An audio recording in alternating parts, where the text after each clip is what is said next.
Tuhannya dikasih pakai minyak wangi gitu. Lalu ia kembali menyembahnya. Pada malam hari anak-anak Amr bin Jamuh buat lagi sama, kasih lagi kotoran manusia. Waktu dia sudah tidur, besok pagi dia bangun, dia lihat lagi ada kotoran manusia. Terkejut lagi dia bilang satu kali lagi, siapa yang melakukan ini padamu, gitu kan? Kenapa kamu tidak membela dirimu sebagai Tuhan, gitu? Lalu Amr bin Jamuh lihat, perhatikan ya, kadang-kadang subhanallah orang dalam keadaan jahil itu syaitan hiasi perbuatannya gitu. Kayak saya heran, ada orang kemarin tuh saya ceramah tabligh akbar di Surabaya, sampai saya diundang pergi ke mana? Ke Sidoarjo. Kemudian ada beberapa panggilan di tempat-tempat tertentu gitu kan, di daerah Malang juga. Nah pada saat saya tiba di situ, saya kebetulan lihat waktu mau ceramah di masjid gitu, ada mobil-mobil truk bus-bus besar gitu, pakai logo-logo, yang turun semua bapak ibu pakai baju seragam. Ada yang batik biru, kopiahnya biru, jilbabnya biru, ada yang hijau, ada yang merah, turun berbes-bes. Mau kemana nih? Saya tanya pengurus masjid, mau kemana? Mau ke kuburan Ustaz. Kuburan untuk apa? Kuburan ini kan salah satu wali songo di sini ada. Loh, buat apa mereka di kuburan ziarah? Iya, ziarah dengan embel-embelnya Ustaz. Apa embel-embelnya? Ya minta diberikan kesehatan, diberkahi rezekinya, ini segala. Loh, terus orang yang bes-bes ini ratusan orang, mereka tidak ada yang faham masalah itu, tidak boleh minta ke kuburan. Bukankah Imam Nawawi sudah bilang, saya heran dengan kejahilan orang-orang yang minta ke kuburan, padahal kuburan itu di dalamnya manusia seperti dia yang sudah jadi tulang belulang. Kalau dia yakin kuburan itu bisa berikan manfaat, bagaimana dengan Tuhannya kuburan itu? Kenapa enggak minta kepada Allah? Ya kan? Sudah dikatakan wa nahnu aqrabu ilaihi min hablil warid. Kami lebih dekat daripada urat lehernya sendiri. Tinggal ya Allah, selesai gitu kan. Ini enggak minta kepada kuburan, walaupun dianggap orang saleh, itu enggak boleh. Nabi SAW mengatakan dalam hadis Bukhari, jangan jadikan kuburan kalian sebagai masjid. Dan katakan juga dalam hadis yang lain Bukhari juga, jangan kalian berlebihan gitu kan pada nabi-nabi kalian, karena Allah sudah menghancurkan umat sebelum kalian karena berlebihan pada nabi mereka. Kuburannya disembah-sembah, Nabi Isa karena nabi yang baik gitu, lalu dikatakan anaknya Tuhan, berlebihan, akhirnya jadi sesat, jadi masalah gitu kan. Dihiasi oleh Allah SWT, dianggap benar, di bawah air. Itu kan sampai sekarang subhanallah, semoga Allah berikan hidayah. Kuburan yang ada di masjid di Surabaya, ada sumur sudah sangat tua, airnya kotor, dijual, dianggap air berkah. Kenapa nggak beli air Zam-Zam? Jelas-jelas ini bukan karena saya bawa Zam-Zam ya. Karena Anda boleh cari di mana saja gitu. Tapi saya lihat begitu ya. Zam-Zam yang Nabi mengatakan adalah air. Niat siapapun yang minum dapat berkah gitu kan, jelas dapat apa yang dia inginkan. Ini enggak, beli air sumur dianggap itu berkah dari wali songo. Subhanallah. Secara medis pun kalau diteliti airnya sudah enggak layak minum karena sudah kotor gitu kan. Kenapa harus ini? Allah ini apa? Syaitan hiasi.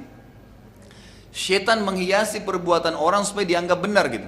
Bayangin Amr bin Jamuh radhiyallahu anhu ini sebelum masuk Islam gitu kan. Dia masih bisa kasih pedang patungnya.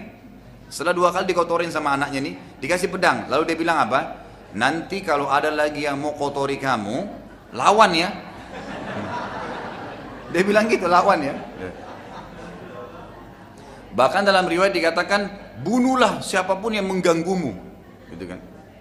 Pada malam yang ketiga, anak-anak Amr bin Jamuh kembali mengotori sembahan Amr bin Jamuh tadi dengan kotoran manusia. Ditambah lagi, ada bangkai bangkai anjing didapat, ditaruh digantung di lehernya patung itu. Sudah dikasih kotoran, dikasih lagi bangkai anjing gitu. Pada saat Amr bin Jamuh bangun pagi-pagi, dia mau sembah Tuhannya, dia sangat terkejut melihat keadaan Tuhannya lebih parah dari kemarin kan. Kemarin cuma kotoran manusia, ini tambah bangkai kambing digantung lagi di lehernya gitu. Lalu Amr bin Jamuh pun meninggalkan berhala dan dia berkata begini, demi Allah, kamu tidak pantas disembah. Ya memang dari kemarin-kemarin kan maksudnya. Tapi begitu gitu kan mereka. Lalu Amr pun meninggalkan berhala tersebut dan akhirnya masuk Islam. Ya demikianlah keadaan masyarakat ini satu demi satu akhirnya masuk Islam di tangan Mus'ab bin Umair radhiyallahu anhu. Baik, nanti akan kita masuk insyaallah juga ke ke kisah masuk Islamnya Tufail ya bin Amr, kepala suku Aus. Atau baik saya tambahkan dengan ini baru kita buka pertanyaan ya. Kisah masuk Islamnya Tufail bin Amr, kepala suku Aus ya. Suatu hari Tufail pernah menziarahi kota Mekah. Karena ia kepala suku Aus di Madinah, maka penduduk Mekah pun tokoh-tokoh Mekah menghargainya, dihormatin gitu. Para pemuka Mekah saat menemui Tufail berkata, telah keluar di kota kami seorang penyihir. Ya, jadi Tufail ini bin Amr radhiyallahu anhu, sahabat Nabi, kepala suku Aus, datang ke Mekah, disambut oleh tokoh-tokoh Mekah. Jadi teman-teman dekatnya gitu. Yang terjadi adalah semua tokoh-tokoh Quraisy yang menjadi sahabatnya Tufail bilang, telah keluar di kota kami ini seorang penyihir yang tidak seorang pun mendengarkan kata-katanya kecuali terpengaruh. Gitu. Jadi orang-orang Quraisy ini maksudnya ingin membendung dakwah gitu kan. Apalagi kalau Tufail masuk Islam, Tufail ini kepala suku Aus, di bawahnya dia sekian ribu orang gitu. Maka mereka berkata kepada Tufail, penyihir itu sangat berbahaya karena ia dapat memisahkan antara engkau dengan anggota sukumu dan bisa memisahkan antara kau dengan keluargamu. Artinya kalau kau mengikuti dia, dengar saja sedikit perkataannya, maka pasti kau akan ditinggalkan oleh sukumu, gitu kan? Semua akan berantakan, keluargamu juga akan berantakan. Tufail bilang radhiyallahu anhu, mereka terus menakut-nakutiku sampai aku menggunakan penutup kuping karena takut disihir oleh Muhammad. Saat aku sedang tawaf, kata Tufail, aku melihat Muhammad, ya, Nabi Muhammad SAW, sedang duduk di depan Ka'bah dan membaca Al-Quran. Maka setiap kali aku tawaf, aku selalu melirik ke arahnya karena takut pada sihirnya. Tetapi tiba-tiba saja aku berkata pada diriku sendiri, wahai Tufail, sungguh engkau adalah orang yang cerdas dan dewasa. Kenapa selalu berperilaku bodoh seperti ini? Akhirnya aku membuka penutup kupingku dan mendatangi Muhammad, lalu aku berkata, wahai Muhammad, sampaikan padaku apa yang engkau miliki. Maka Nabi SAW menyampaikan kepada dia tentang Islam, membacakan beberapa ayat Al-Quran, sampai akhirnya dengan izin Allah, iman masuk ke dalam hati dan tertanam ke dalam hati Tufail, maka ia pun mengucapkan 2 kalimat syahadat. Perlu poin penting di sini. Mungkin Bapak Ibu bertanya, ayat-ayat apa Ustaz yang disampaikan? Memang ahli sejarah tidak sebutkan. Karena Nabi SAW sendiri berinteraksi dengan sahabat-sahabat ini secara langsung, cuma dinukil pertemuannya gitu. Dan Nabi SAW juga tidak sebutkan ayat apa yang disebutkan. Tapi ulama memberikan pelajaran besar. Subhanallah, ayat Al-Quran itu dia menjadi hujjah, menjadi senjata itu dengan sendirinya. Berapa banyak orang masuk Islam subhanallah dengan ayat Al-Quran. Coba lihat, tanya mu'allaf tuh. Rata-rata orang masuk Islam kalau dia tulus memang dapat hidayah, itu aneh-aneh gitu. Kalau kita nggak masuk di akal, gitu kan? Ada pernah orang yang masuk Islam di tangan saya, seorang ibu itu di Sulawesi Selatan, datang kemudian dia mengucapkan syahadat. Saya tanya, Bu, kenapa masuk Islam, Bu? Dia bilang, saya Ustaz waktu Ramadan, betul itu habis Idul Fitri ya, waktu bulan puasa kemarin, saya di dekat rumah saya ada masjid. Setiap kali saya dengar azan selalu saya merinding dan hati saya selalu enak gitu, nyaman. Tapi kalau azan selesai saya kembali lagi dengan kesumpekan saya gitu. Lalu akhirnya saya terdorong untuk syahadat.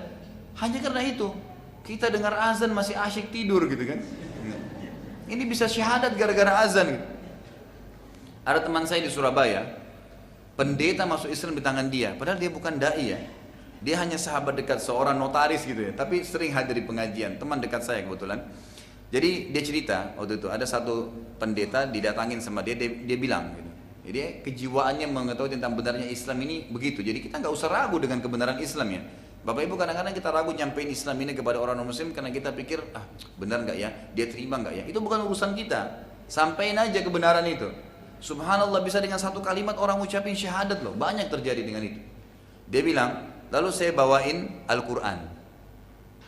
Lalu saya bilang, ini teman saya ya, retorika dia sebagai notaris. Mohon maaf kalau notaris di sini.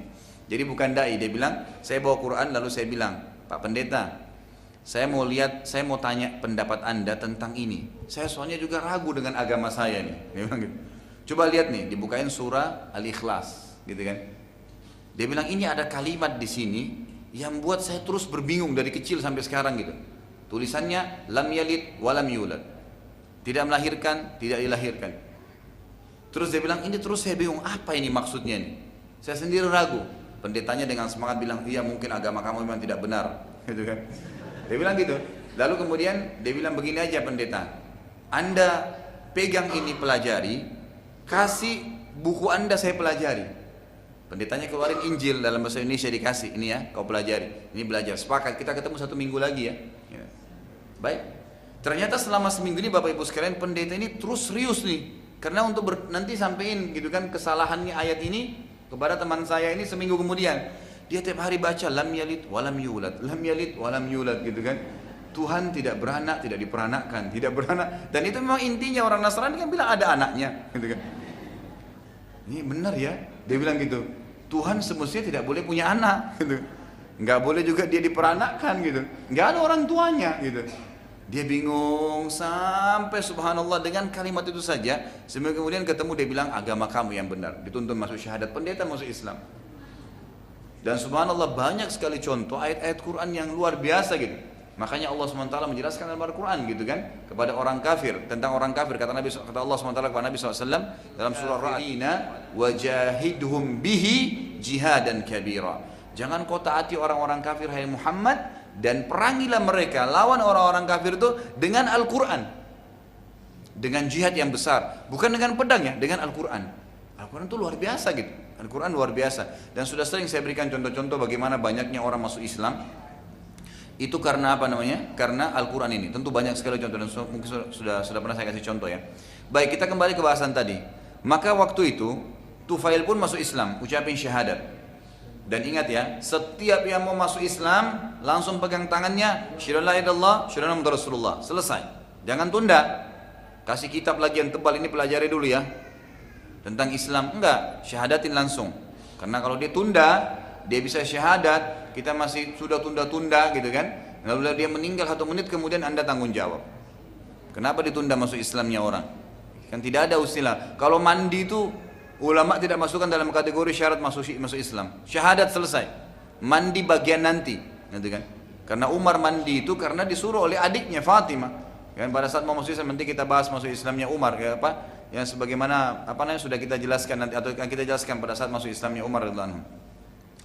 Kemudian Quraisy waktu mendengarkan ya, perlu juga Anda tahu suku Aus ini adalah suku yang paling kuat, suku Arab yang paling kuat. Jadi paling disegani di Madinah dan di seluruh jazirah Arab gitu. Waktu masuk Islam pimpinan suku Aus, berarti seluruh sukunya akan siap masuk Islam, gitu kan? Kemudian dan ini akan jadi kemenangan besar bagi Islam. Waktu Quraisy dengar Tufail masuk Islam, maka mereka mendatangi dan berkata padanya, apakah engkau telah murtad wahai Tufail? Tufail mengatakan tidak, tapi aku telah masuk Islam. Asyhadu an la ilaha illallah wa anna Muhammadar Rasulullah. Quraisy lalu mengancam Tufail, mengatakan kalau kau tetap begini, murtad dari agama nenek moyang, kami akan bunuh kamu. Maka Tufail bilang, demi Allah bila kalian berani menyentuhku, maka kalian tidak akan pernah selamat dari suku Aus. Artinya mereka tahu saya mati, mereka akan serang Mekah. Mereka habis atau kalian habis gitu. Tufail pun akhirnya berkata pada Nabi SAW, wahai Rasulullah, perintahkan sesuatu kepadaku. Kepala suku ini masuk Islam. Apa yang anda inginkan ya Rasulullah? Bila anda ingin, aku akan tinggal bersama anda di sini dan aku akan berperang bersama anda walaupun sendiri. Bagaimana kekuatan iman ya, baru masuk Islam sudah begini gitu. Bila anda ingin aku balik ke kaumku, maka aku akan balik. Maka Nabi SAW berkata kepada Tufail, pulanglah dan dakwahilah kaummu. Ajak saja kepada kalimat tauhid. Bahasakan ada Tuhan Allah satu, tak boleh sembah berhala. Sudah, dan saya adalah utusan Allah, itu saja dakwanya. 2 kalimat syahadat. Belum ada perintah apa-apa pada saat itu. Tufail pun balik ke Madinah dan dalam perjalanan ini disebutkan oleh para ulama dalam buku-buku hadis, tentunya riwayat ini riwayat sahih, bagaimana ada ada karamatil aulia, ada Allah SWT berikan kepada wali-walinya gitu kan yang dekat dengannya, tapi dia tidak tahu tentang masalah itu, diberikan karamat. Ya, bukan seperti sebagian orang dia mengaku punya karamat padahal sebenarnya dia bilang saya punya karamat ini, saya begini, saya begitu. Itu tidak benar. Di antaranya diangkat oleh para ulama kisah Tufail ini. Jadi Tufail itu sudah ucapkan syahadat, saking tulusnya dia masuk Islam. Waktu dia pulang ke Madinah, maka dari dahinya itu keluar cahaya. Dari dahinya keluar cahaya, menerangi jalannya menuju ke Madinah, gitu kan? Maka pada saat itu dia berkata, dia lihat ada terang cahaya. Dia perhatikan ternyata dari dahinya, gitu kan? Lalu dia bilang, ya Allah, kalau seandainya engkau membiarkan cahaya ini terus ada padaku, maka bisa saja kaumku berkata bahwasanya Tufail justru telah dihukum oleh nenek moyangnya karena dia meninggalkan agama nenek moyang tersebut. Maka Allah Azza wa Jalla pun memindahkan cahaya itu ke ujung pecut kudanya, jadi penerang jalannya gitu. Saat Tufail tiba di Madinah, langsung dia mengumpulkan keluarganya pertama, dan ini hal yang positif ya. Kalau anda sudah belajar tentang sunnah, belajar tentang agama yang benar, jangan tunda, kumpulin keluarga langsung tanyain gitu. Lalu dia berkata, Tufail berkata, dalam bahasa Arab sebenarnya ini ya, kalau terjemahnya begini, wajahku kuharamkan untuk berhadapan dengan wajah kalian. Artinya, aku tidak akan berbicara dengan kalian, tidak akan interaksi dengan kalian, sampai kalian mengikuti agama Muhammad. Keluarganya lalu penasaran, apa itu agama Muhammad? Lalu Tufail pun menjelaskan tentang Islam kepada mereka tentang 2 kalimat syahadat saja. Beriman tentang pencipta langit, bumi, udara, air, batu adalah Allah. Kita hanya tunduk, patuh dan takut kepadanya. Serta Allah mengutus utusan seseorang yang bernama Muhammad, maka itu diikuti alaihi salatu wassalam. Maka yang terjadi seluruh keluarga Tufail pun masuk Islam. Lalu Tufail mulai mendakwai kaumnya satu persatu sampai hijrahnya Nabi SAW ke Madinah, sementara seluruh sukunya sudah masuk Islam, dan ini satu hal yang luar biasa bagaimana ya perilaku Tufail ini hampir sama dengan perilaku Abu Bakar radhiyallahu anhu, yang mana beliau pada saat masuk Islam tidak menunda, langsung mendakwakan Islam itu sehingga bisa ya menyebar kemana-mana dan menjadi amal jariah buat mereka. Kurang lebih ini Bapak Ibu sekalian kita bisa sampaikan pada kesempatan ini. Insya Allah kita akan lanjutkan lagi pertemuan akan datang nanti dengan beberapa atau perkembangan dakwah Nabi SAW di Mekah sampai sebelum hijrah ke Madinah nantinya. Mungkin sampai sini dulu. Kalau ada yang mau bertanya silahkan. Gak ada?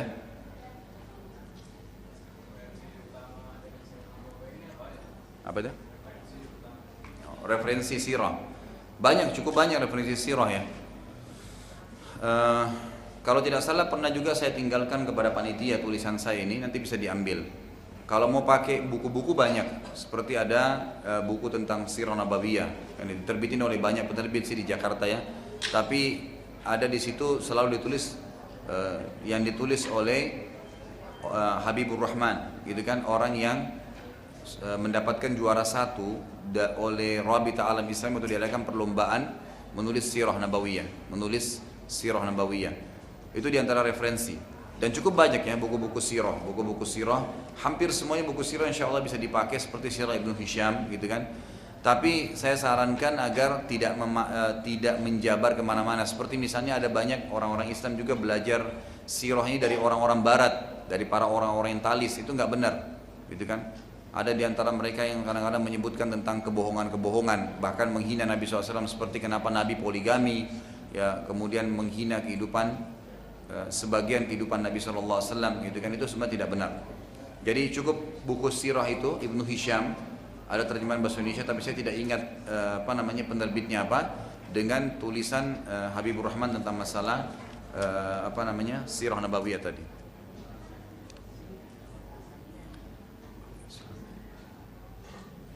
Ustaz, saya ingin tahu Islam itu terbagi 73 golongan. Satu golongan akan masuk surga dan 72 akan masuk neraka. Mohon dalilnya, hadis sahih atau tidak gitu. Ini sudah pernah kita jelaskan ya. Hadisnya sahih dan cukup banyak ini. Riwayatkan oleh ahli sunan, Al-Hakim dalam Mustadrak, Al-Baihaqi ya, dalam Sunan Al-Kubra menyebutkan semua riwayat ini. Bahwasanya Nabi SAW bersabda, akan terpercaya umat Yahudi 71, Nasrani 70 dan umatku 73 dan semua akan neraka. Makna hadis, makna kalimat, tenang dulu. Makna kalimat yang mengatakan 73 umatku 73 golongan dan semua akan masuk neraka. Artinya semua akan melintasi neraka tapi nanti masuk surga. Kecuali satu, yang masuk surga tanpa hisab, tanpa neraka. Nanti mereka langsung masuk. Jadi yang lainnya bukan berarti masuk neraka kekal, tidak. Dan ini menandakan bahwasanya kelompok-kelompok Islam itu karena mereka berbuat masalah seperti berbuat bid'ah misalnya, mereka masuk neraka dulu, gitu kan nantinya. Tapi tetap masuk surga, tetap masuk ke dalam surga. Karena memang ya, kata sabda Nabi SAW yang mengatakan semua masuk neraka, artinya semua akan lewat ke neraka kecuali satu yang masuk tanpa hisab, tanpa neraka lagi, gitu kan. Lalu sahabat bertanya, siapa mereka? Kata Nabi SAW, ya itu yang yang mengikuti aku dan para sahabatku. Dan buku tadi yang saya bilang ini ya, yang mereka lah golongan yang selamat, membahas panjang lebar tentang hadis itu. Ustaz, pada banyak kesempatan atau pada pertemuan waktu membuka acara selalu hadirin dianjurkan baca Al-Fatihah. Adakah hujahnya? Nggak ada sama sekali. Ya sama sekali nggak ada. Jadi Nabi SAW tidak pernah membuka atau menyampaikan wahyu mengatakan Al-Fatihah. Nggak pernah itu. Al-Fatihah surah Al-Quran, surah yang paling agung, tapi untuk dibaca di sholat, kan gitu. Itu benar, ada referensinya, ada hadisnya, gitu kan. Untuk dibaca pada saat mengobati orang yang kena sihir, ruqyah syariah, itu ada perintahnya.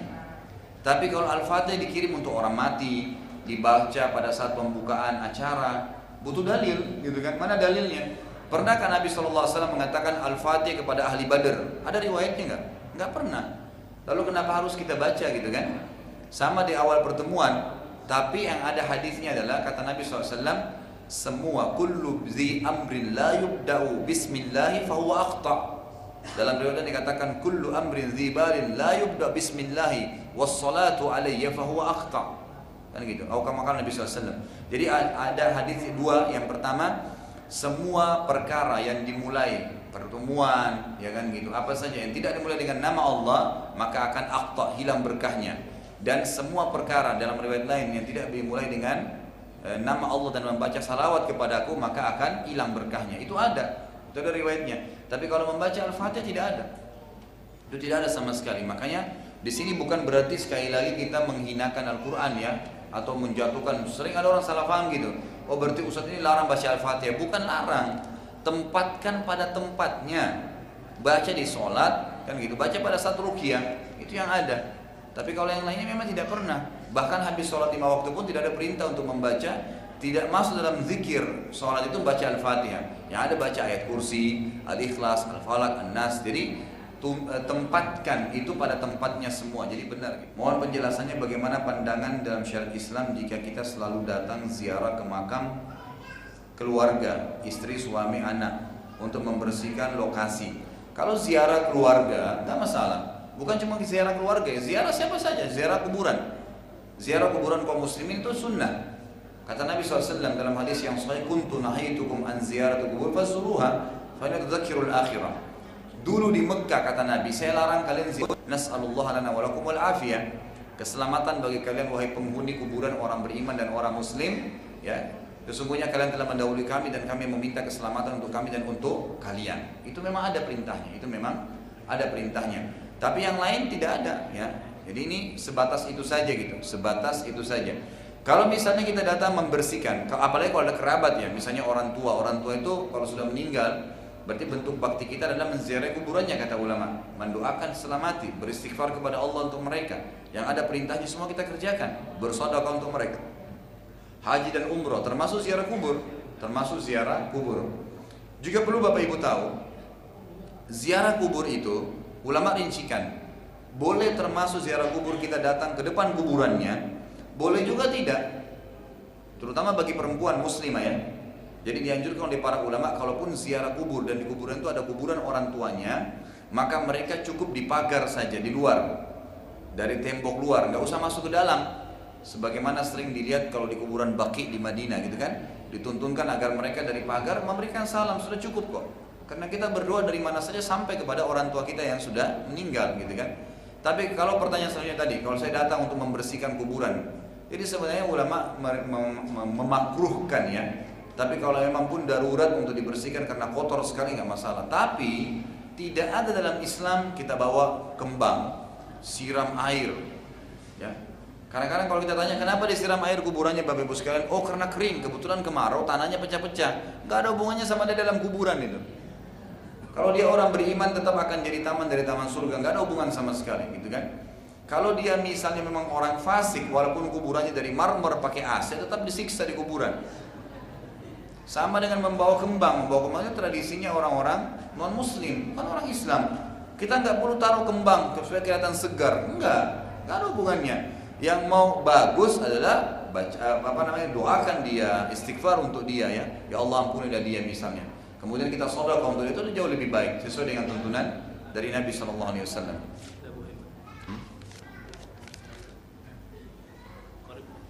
Baik, Ustaz, bagaimana hukumnya mengucapkan selamat Natal?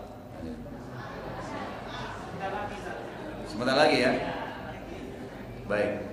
Ada salah satu program sekarang di gereja. Itu diprogramkan di gereja itu. Dari dulu Anda tahu.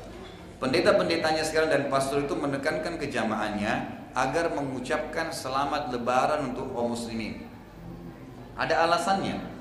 Bahkan di gereja dipasang spanduk Selamat Idul Fitri, supaya umat Islam melakukan hal yang sama. Ingat, mereka mengucapkan selamat pada kita, artinya memberikan dukungan terhadap agama kita, itu nggak ada masalah. Tapi kita nggak boleh memberikan dukungan agama mereka. Kenapa? Jelas sabda Nabi SAW, kalau ahli kitab sedang merayakan hari raya mereka atau sedang berada di tempat ibadah mereka, jauhilah, karena laknat Allah sedang turun pada mereka. Hadis sahih riwayat Abu Daud, diriwayatkan Imam Ahmad juga. Ini nggak boleh memang. Jadi nggak boleh kita ucapin, karena itu memberikan dukungan. Tidak boleh datang, apalagi kalau datang, gitu kan? Itu tidak boleh. Lalu anda bilang mungkin, Ustaz, bagaimana caranya ya? Itu kalau atasan saya, itu kalau kerabat saya, itu tetangga saya, saudaraku. Anda Muslim dan Anda harus yakin tentang kebenaran Islam ini, dan kita harus tunjukkan prinsip dasar. Mana boleh, mana nggak boleh. Bukan kita toleransi tinggalin agama kita karena keyakinannya orang lain, nggak bisa. Maaf ya, dihidangkan babi, nggak bisa. Agama saya haramin, saya nggak akan makan. Emang gitu. Kita tunjukin, jangan karena nggak enak, nggak apa-apa deh, incipin dikit. Lo nggak boleh, haram gimana? Prinsip agama supaya orang tahu, dan subhanallah semua orang yang berprinsip dalam agamanya itu pasti Allah akan jaga dan orang akan segan dengan dia. Tunjukkan prinsip, memang nggak boleh, gitu kan? Pernah terjadi pertemuan antara seorang anak muda, dua orang anak muda, satu Nasrani, satu Muslim gitu. Yang anak muda Nasraninya ini bilang, kenapa kalian tidak mau ucapkan selamat Natal pada kami? Apa sebabnya gitu? Bukankah itu cuma kata-kata? Kata si Muslim, ditanya kembali, kenapa kau tidak syahadat?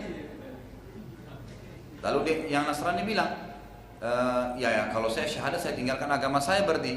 Kata si Muslim, bukankah itu cuma kata-kata? Sama, karena mengucapkan selamat itu dukungan, gitu kan? Hampir sama semuanya.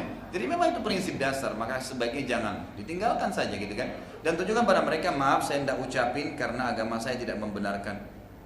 Yang dibolehkan apa? Interaksi boleh, bertetangga, boleh bisnis, kan gitu.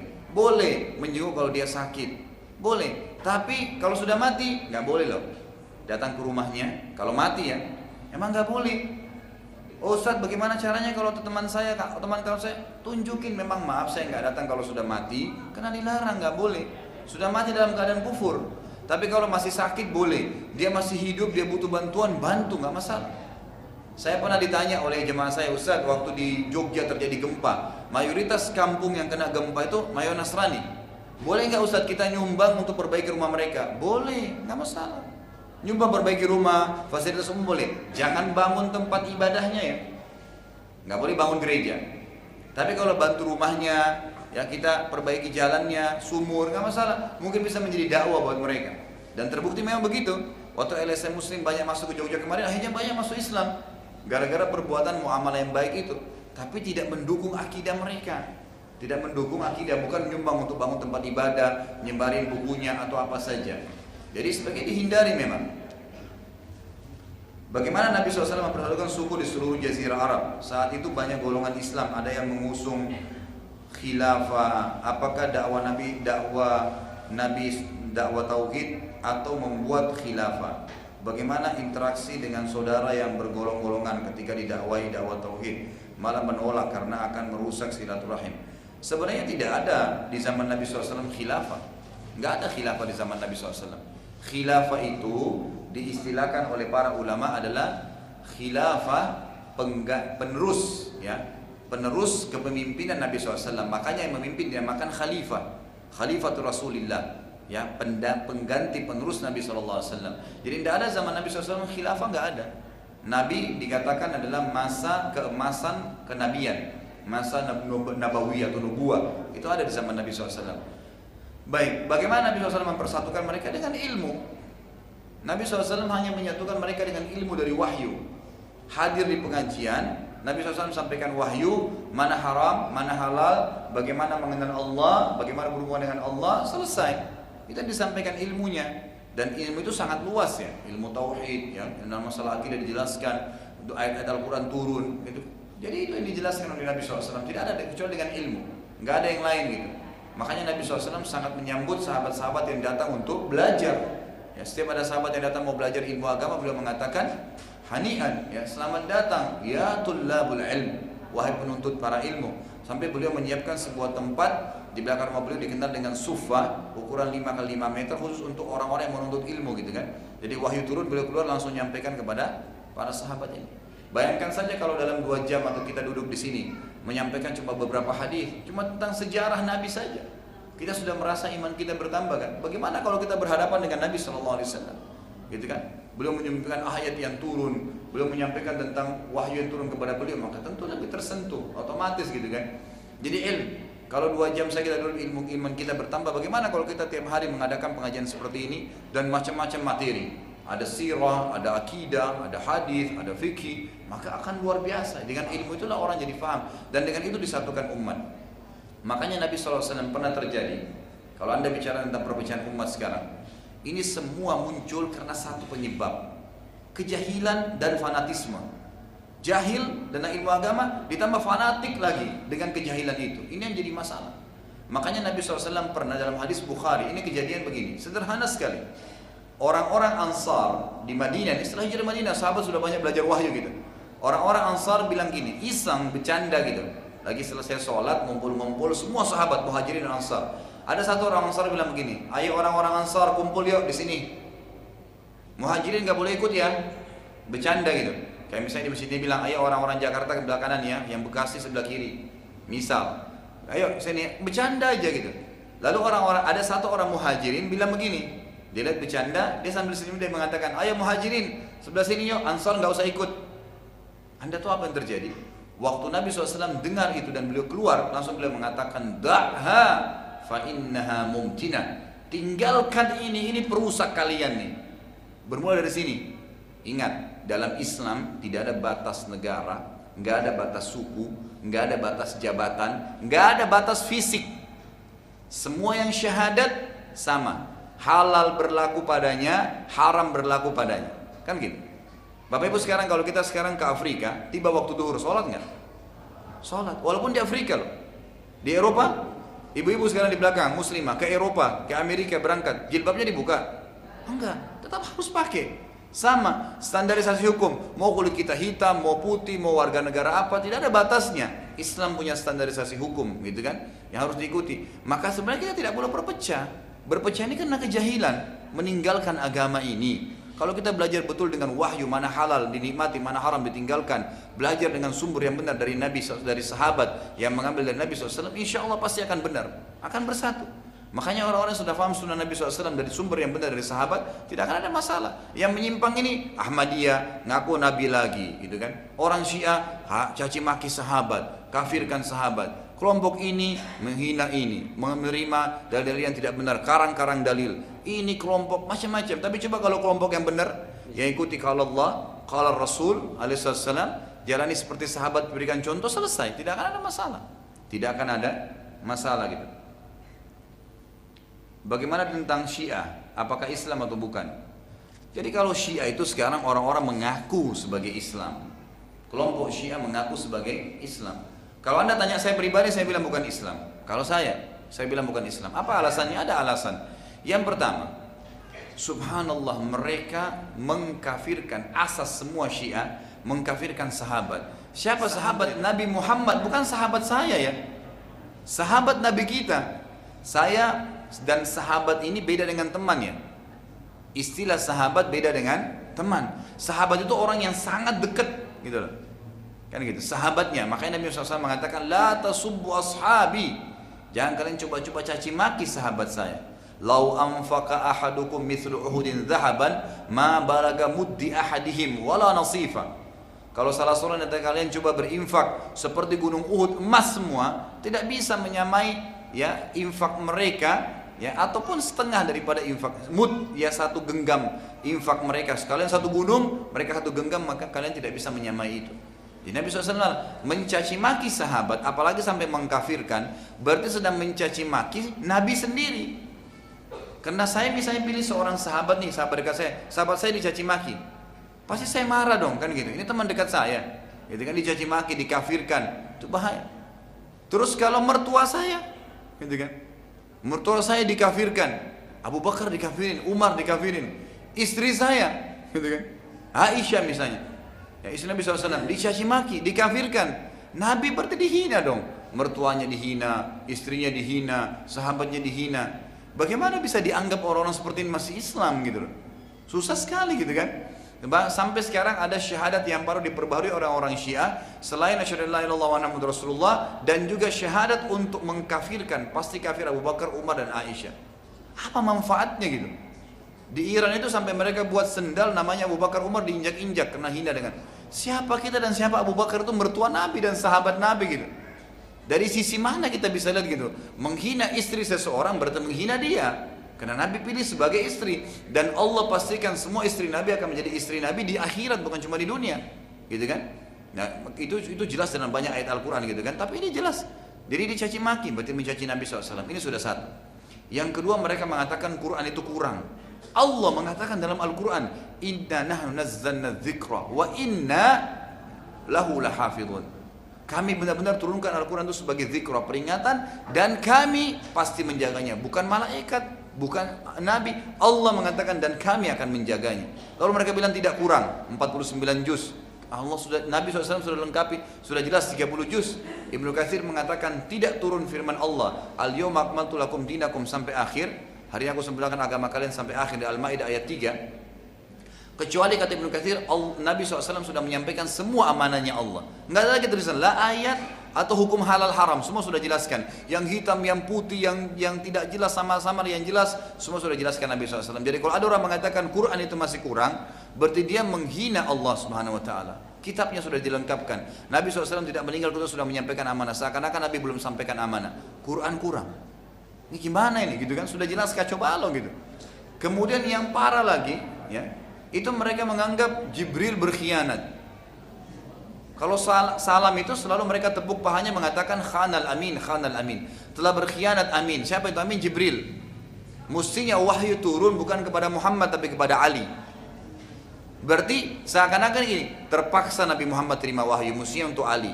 Subhanallah. Allah mengatakan dalam Al-Quran, firman-Nya kekal sampai hari kiamat, nazala bihi ruhul amin.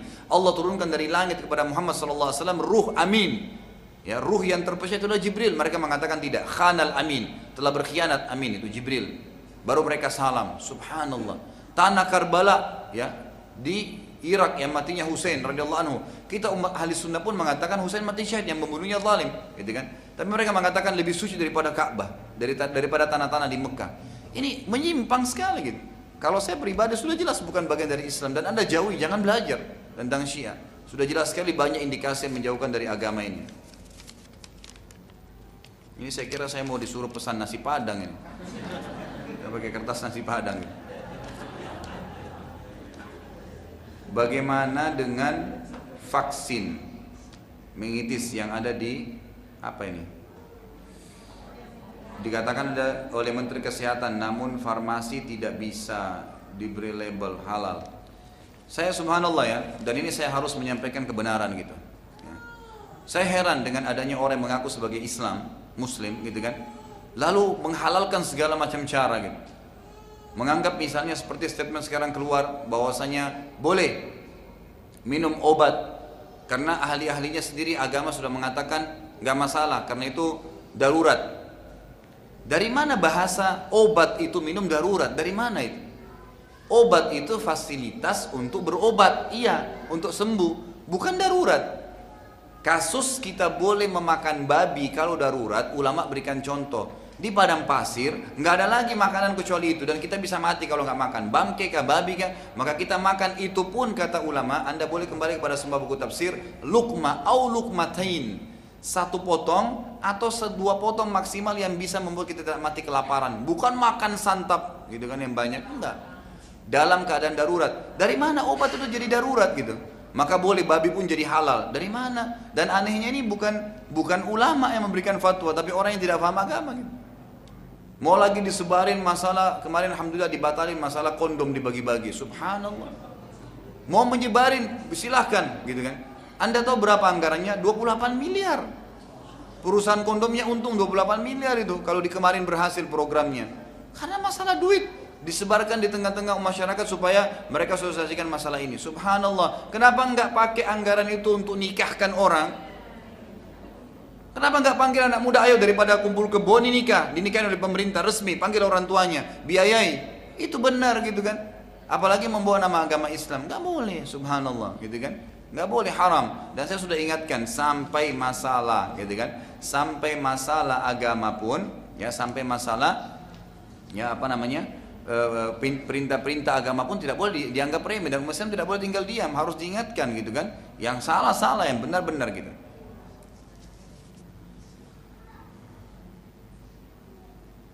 Kalau Ustadz, apa ini? Mungkin menurut Ustadz kali ya, tontonan, apa ini maksudnya? Ustadz tontonan sama Ustadz yang syar'i, Ustadz di televisi. Maksudnya apa? Apa bedanya Ustadz tontonan dengan Ustadz syar'i? Saya baru tahu kalau ada Ustadz tontonan ini. Setahu saya kalau istilah Ustadz itu harus syar'i gitu.